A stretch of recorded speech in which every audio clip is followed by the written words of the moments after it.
avec gueule. Bienvenue dans Dinguerie Room.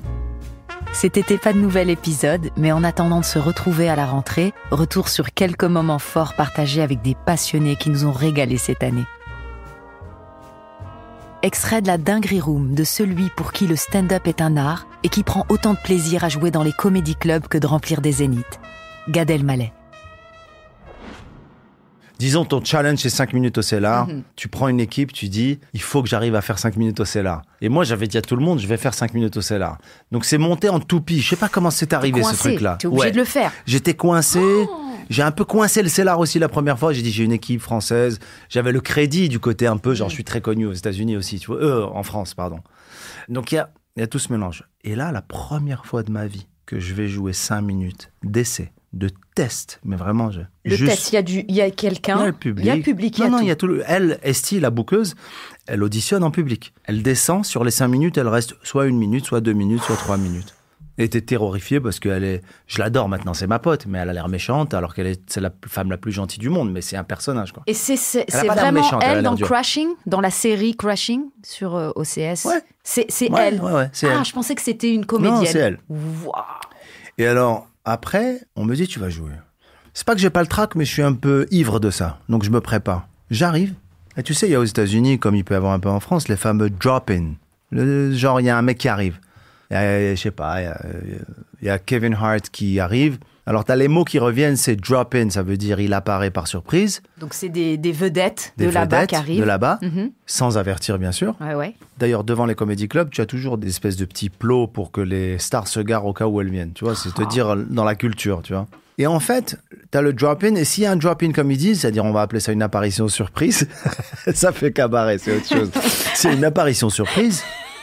Ils sont obligés de bump, comme ils disent, des artistes. Alors, ça veut de dire les quoi, dégager du line-up, donc de la programmation. Oui. Et donc, par exemple, tu vois, je sais pas moi, si t'as Kevin Hart qui arrive et que des artistes réguliers, même pas des mecs qui font des auditions, devaient avoir leurs 10 ou leurs 15 minutes, ce soir-là, ils jouent pas. Mais il y a une règle, ils sont payés. Quand tu te fais bump... Il y a quand même un respect. Tu es venu... Quand tu te fais bump, tu joues pas, mais t'es payé. Par contre, aux États-Unis, il n'y a aucun problème. C'est-à-dire qu'en France, un comique, il peut râler parce qu'il n'a pas joué. Aux États-Unis, s'il est payé, il n'y a aucun problème. C'est OK. Merci, de toute façon, je suis payé, je vais jouer demain, il n'y a pas de problème. Et est-ce que c'est vrai les banquettes du fond, si tu fais pas partie, si t'es pas Grave. sur le line-up mais ça, alors, et tout, tu n'as pas le droit de t'asseoir. Le Comedian Stable au Cellar seulement. Au Cellar. Mais je vais te dire ce que je pense de ça juste après, mais je veux terminer l'histoire. Le premier jour, j'arrive. Qui c'est qui vient, comme on appelle en drop-in Chris Rock. Chris Rock, il monte sur scène et il fait pas 5, pas 10, il fait 40 minutes. Donc il a le droit, il lui. bump tout le monde. Wow. Et moi, j'ai dit, le premier qu'elle va bumper, c'est moi. Elle bump tout le monde, sauf moi. Pourquoi ? Parce qu'elle me dit, les autres, je les vois tous les soirs. Toi, j'ai pas le temps, moi, de te revoir un autre soir, machin. Et elle me dit, tu passes après. Je dis, je vais pas passer après Chris Rock, il va faire 40 minutes. Putain. Elle me dit, si, tu vas passer après Chris Rock. Elle me dit, one day, elle a un accent comme ça, one day I will tell you something very important about. Donc je joue après Chris Rock, franchement, c'est pas top, du tout. Et je monte, elle me dit, OK.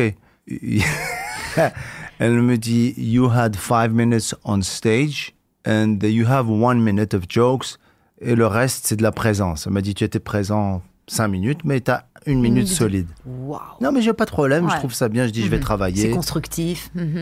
Je vais y aller. Mais après, je lui ai dit, but you know, tu m'as mis juste après Chris Rock. Elle m'a dit, s'il te plaît, fais-moi plaisir. J'ai trop entendu ça dans ma carrière. Remercie-moi de te mettre après Chris Rock. Il faut toujours être content de passer après quelqu'un de très fort. Jamais ne rentre jamais dans cette vibe de dire, je vais pas être aussi... Déjà, parce que celui qui passe avant toi, il le sent, il le sait. Donc, elle m'a dit un truc à l'envers. Elle m'a dit, ne l'emmerde pas avec ça. Ne l'emmerde pas avec, je veux pas passer après toi, t'es trop fort. Parce qu'un mec qui est fort ou connu, tu l'emmerdes avec ça. Tu l'insécurises lui aussi. Il n'a pas envie d'entendre ça. Tu lui mets une pression quelque part. T'as pas envie. Moi, la première fois de ma vie que j'ai fait la première partie de Jerry Seinfeld, je suis en coulisses avec lui. Je tremble de peur. C'est à Las Vegas, putain. Il y a des milliers de gens. C'est le César Palace Coliseum. En genre, à ma clin d'œil, je lui dis I'm nervous. Il m'a dit That's your problem. Je dis waouh. Ne m'encombre pas avec ça. J'ai dit ils sont trop durs. Mais ils sont durs. Hein. Ils sont durs. Ils sont pros, mais ils sont trop durs pour moi. En gros, bref. En gros, il vaut mieux passer après quelqu'un de fort. Qu'est-ce que tu veux passer après un mec qui a fait un bide? Ça, c'est un mauvais esprit. Et puis, ça te permet aussi d'être gonflé à bloc et de dire... Et d'essayer de te surpasser. Et voilà. Mais tu vois, Amel, tu as été dedans, tu as fait les clubs, tu as fait les scènes, tu as fait le Jamel Comedy Club, tu as fait les autres clubs, tu as fait un line-up qu'on a fait ensemble. Nous, notre métier, il est tellement lié à l'ego. On a trop d'ego, il y a beaucoup d'ego. Et donc, cet ego-là, il fait que... D'ailleurs, je rebondis sur ça. Pour moi, tu es le seul de ta génération à faire les clubs en France. Ouais. T'en fais un peu. Oui. T'en fais. T'en as fait beaucoup à un moment. Là, je te vois, t'en refais. Tu vas au Fridge et tout. Les autres ne le font pas. J'ai l'impression que... Est-ce que c'est quelque chose que tu as Moi, attrapé aux États-Unis et tu t'es dit... Non. Tu t'es dit, enfin, oui. Je dois jouer beaucoup pour être fort. Oui. Il y a plein de choses, il y a plusieurs choses. Les autres le font pas aussi parce que c'est pas leur école, c'est pas leur langage. Moi, c'est mon langage. Avant même que le stand-up arrive, moi, j'écrivais en temps réel, j'écrivais pendant que je faisais mes shows, je peaufinais, je refaisais. Mais tu vois, même ma génération, tout le Jamel Comedy Club saison 1, personne fait des clubs à part Yacine Bellous, un vrai amoureux de la scène. Il y en a 2, 3 comme ça, tu vois. Mais en même temps, Est-ce que c'est parce que c'est douloureux? Est-ce que quand tu as Non, une c'est parce certaine que j'ai envie assise... d'être bon. J'ai envie d'être efficace. Et j'ai envie d'être affûté. Moi, quand je suis revenu... Attends, il faut dire aussi que... Et tu me parleras de l'ego à ce moment-là. Parce qu'on est avec des petits de 18 ans, des nouveaux, des très forts, des moins forts. Je vais même te dire une chose. Quelque part, la grosse crise médiatique que j'ai eue, les accusations, tout ça... Il y a un élément dont j'ai jamais parlé, ça survient au moment où je traîne beaucoup dans les clubs. Après, on va pas redévelopper des heures ce truc-là, mais pour parler d'un autre aspect de cette affaire. Un autre aspect, c'est quoi? C'est que moi, je suis en train de travailler tous les jours. Et ça plaît pas à tout le monde, bizarrement. C'est-à-dire qu'il y a quelque chose d'étonnant dans la nature humaine, c'est qu'ils aiment bien me voir dans la position dans laquelle ils m'ont mise. C'est un ancien, et il y a lui, il y a Jamel, il y a Foresti, il y a Franck Dubosc, c'est les anciens, et quelque part... Quand tu viens dans les clubs... Je viens dans le club, alors que je veux absolument pas ni me mesurer aux nouveaux, puisque je les aime, et on se tend la main, il y a des gars avec qui on est vraiment connectés, tu vois. Mais les vrais amoureux du stand-up, comme Yacine Bellous, je dis à chaque fois que c'est un vrai lover... Oui, les vrais, ils respectent ça. Ouais, je comprends, ouais. Ils disent, même ceux qui viennent pas... C'est bizarre. Quand tu viens, tu as le respect parce que on a... Moi, quand je vois les gens travailler, quand je t'ai vu l'autre soir... Non, mais quand je t'ai vu l'autre soir, te préparer avant, te concentrer, regarder mon set, faire ton truc à toi, regarder les autres, ça m'a touché. Parce que je me dis, ça veut dire qu'elle aime ça. Ça veut dire que tu peux pas tricher avec ça. C'est pas un tournage, c'est pas un truc où si t'aimes pas ça, tu peux pas faire ça. Parce que c'est trop dur. C'est trop dur, il n'y a pas d'oseille. Non, il n'y a pas d'oseille. Je parle dans les clubs, il n'y a vraiment pas d'oseille à gagner. Il y a des douleurs à attraper, des bides, des incertitudes. Normalement, ça y est, on a, alhamdoulilah, on a des enfants. Pourquoi se remettre là-dedans? Alors moi aussi, parce que tu as parlé des États-Unis, je l'ai appris aux États-Unis. Moi, je faisais aux États-Unis, j'avais un planning de débutants, mais à l'âge de mecs qui sont confirmés. Et c'est ça qui était complètement fou. Mais tu sais que moi, il y a des mecs aux États-Unis qui m'ont pris pour un mytho.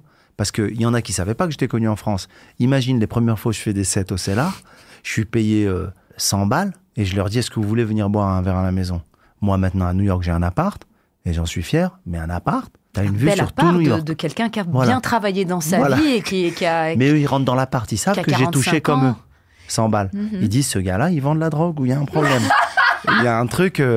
Et qu'est-ce que j'ai proposé à Crashing? J'ai proposé un épisode comme ça. Qui vient chez moi pour Crash, sauf qu'il se retrouve avec des... On exagère le truc, bien sûr que j'ai pas de majordome chez moi, mais on exagère. Oui, mais quand même, tu vois, tu dis, c'est pas possible. Imagine on a gars, pris $20. Il vient Crash chez moi, mais sauf qu'il devient... Et on s'occupe de lui et tout. Bref, pour revenir à ça, tu vois, j'ai été formé à ça. C'est-à-dire que moi, j'avais des soirées où je faisais, j'exagère pas, peut-être 14-7. Je faisais... il m'est arrivé de faire 7h, 7h30, 8h, 8h30, 9h. Enfin, je vais pas faire tous les horaires qui existent jusqu'à 1h du matin. Toute la soirée, de faire 11, 12, 7 et d'être à la fin complètement exténué. Finalement, d'aller boire un verre à cette fameuse table. Voilà de quoi on parlait. La table du Cellar, qui est la table du fond. Tu m'as posé la question, est-ce que... C'est vrai, on n'a pas le droit de s'asseoir si on n'est pas dans le line-up ou si on ne fait pas partie des sociétaires de là-bas, de ceux qui vont jouer. En fait, c'est pas tu dois mériter ta place. Je trouve ça intéressant comme... C'est une légende, moi je pense que c'est du feeling plutôt. Il y a des gens, ils vont pas s'asseoir parce qu'ils savent qu'ils sont pas aimés ou qu'ils fitent pas ou que ça marche pas. Et il y en a d'autres... Bon, il est clair qu'il faut que tu joues, mais à l'intérieur même de tous les noms qui jouent au Cellar, pas tous vont à cette table. C'est comme ça. T'en as qui sont... Ils peuvent y aller, mais on va dire, c'est tout... il y a des clans partout. Comme en France, il y a des petites familles. Mais bien sûr. Moi, quand j'étais aux États-Unis, j'ai passé 3 ans à temps plein là-bas. Moi, ce que j'entends en France des États-Unis, c'est une projection de fantasmes. Mais la réalité, elle est... Même quand j'entends des pros du stand-up français parler de l'Amérique, ils parlent de ce qu'ils pensent. Ils ne parlent pas de ce qu'ils ont vu. Il faut dire que les Américains, ils sont ah bon? Mais j'ai vécu 3 ans là-bas, j'étais dans les clubs tous les soirs. Les clubs à New York, c'est beaucoup plus, tu vois, les gars... C'est bas de plafond. Ouais, non, mais j'ai été là-bas. Des techniciens. Ce que tu veux dire, c'est on en fait une montagne alors que c'est... Alors qu'il y a quelque chose... Il y a des choses qui m'ont plu et des choses qui m'ont pas plu aux États-Unis. Ce qui me plaît, c'est que c'est des... Il n'y a pas de sophistication, mais dans le bon sens comme dans le mauvais sens. Le mauvais sens, c'est qu'il y a moins de charme, il n'y a pas une bonne bouffe, le vin, il n'est pas bon, les gens, ils sont un peu rough, l'ambiance, elle est un peu abrupte, mais en même temps, le gars, il vient, il descend, il fait son set, il s'en va. Efficacité, il n'y a pas de manique autour. Je voulais te parler par rapport à la vanne que tu as fait. Non, au running, au truc. Et puis, contrairement à ce qu'ils pensent, il y a énormément de connexions entre les comiques sur, ils appellent ça se taguer, tu vois. I have a tag for you. Même si tu connais pas quelqu'un. Ils échangent. Moi très souvent, je sors de scène et j'ai un mec que j'ai jamais vu qui me dit, God, hi, I'm whatever, ce gars, I have a tag for you. Et j'ai une espèce de petite queue de vanne. J'ai un petit truc. Tu sais, quand tu dis ça, ta mère, elle est en France, elle dit ça. Et pourquoi pas Pourquoi ça? Tu dis pas ça? Soit ça peut être claqué, ça peut être drôle, ça peut être, oh, thank you, super, sympa.